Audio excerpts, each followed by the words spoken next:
Welcome back to Together We Can's monthly action items. My name is Rob Crane. I'm a personal injury attorney in Dallas, Texas. And along with my good friend, Pastor Richie Butler, we are co-founders of Together We Can.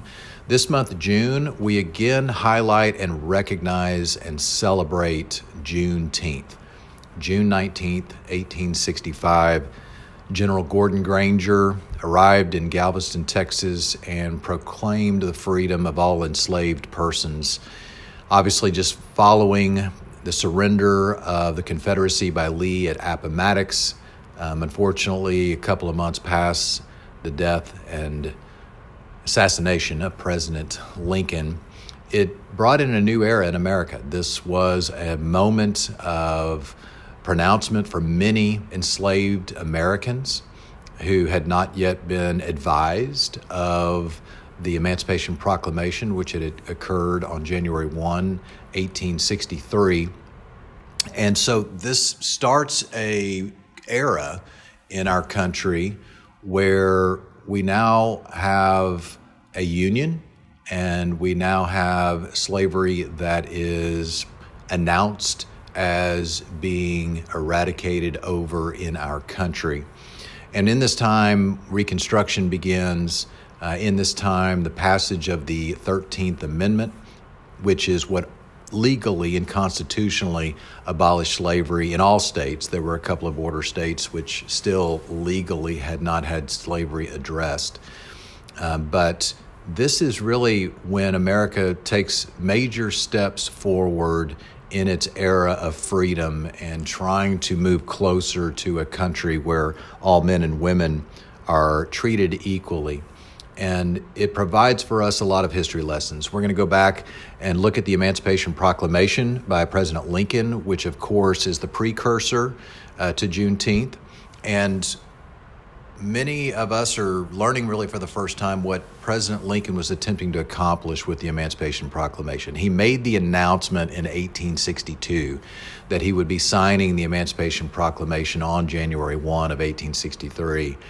And trying to bring the southern states back into the Union, he used his war powers in signing, declaring the end of slavery in an attempt to bring about the end of the war. He also realized that if that wasn't going to occur, that he needed that time between the announcement and the signing to bring about the understanding and the political acceptance of this bold move in the nation's history. The Republican majority in the next election after his announcement slimmed. So at the time he actually signed the proclamation, there was just a narrow Republican majority in Congress. And we'll learn a interesting piece of history in his signature that is affixed to the Emancipation Proclamation and how he took time that day after shaking a lot of hands at an event in Washington, D.C. He wanted to make sure his hand was steady so that when he affixed his signature on this proclamation, that it would have been a strong signature and not one of a shaking hand, which is what he was experiencing following this event, as well as probably appreciating and recognizing the moment that was about to occur. So the elements this month provide us not only wonderful history, they also give us the background and the importance of Juneteenth in our nation's journey. Also talks about how we are celebrating, really, for the first time in America, this wonderful event in a more dignified and more elevated way. This is, I mentioned, the third year that the third year that Juneteenth has been recognized as a national holiday, and we continue to push forward in its recognition. We also take a look at our elements and the lessons we can learn from that era following Juneteenth, following Reconstruction, and the backlash that occurred in America with the rise of the Ku Klux Klan and Jim Crow laws and so forth, and the history of our nation, that as we oftentimes take large steps forward, they're succeeded by small steps backwards.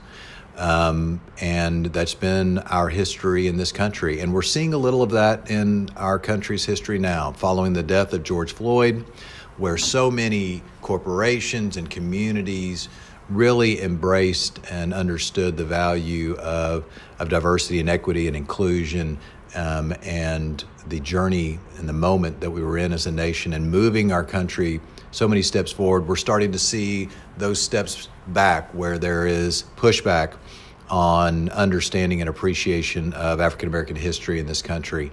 And we can take those lessons from the aftermath of Juneteenth and the Civil War and apply those today and appreciate our walk, our journey, learn from those lessons so that we can push forward in a more efficient manner at this stage in our walk in this country. So a wonderful month of June.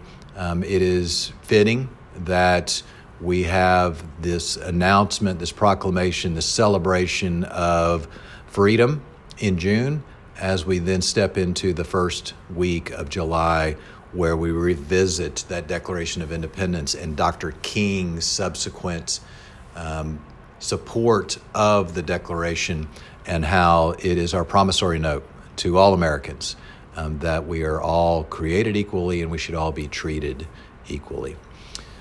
Hope you enjoyed this month's Elements. We look forward to seeing you back next month.